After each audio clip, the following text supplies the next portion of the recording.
If you installed LEDs on your car, I'm sure you have hyperflash problems like this. Thanks to Mr. Ben here, I came across a relay that is a solution to this problem.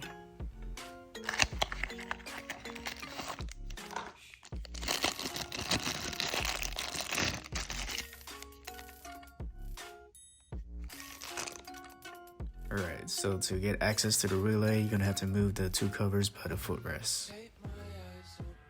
After that, you're gonna have to remove two 10mm screws.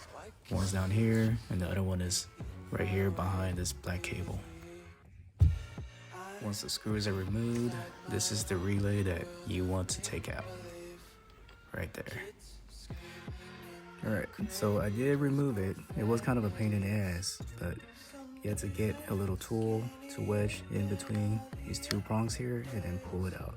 So the tool I used was these things here. I wedged this tool on the lip of the prong and then I pulled out while it's wedged in there. A quick side-by-side comparison. Put everything back and test it out. Make sure it works. If you found this video useful, hit the like button. Appreciate it. Take care.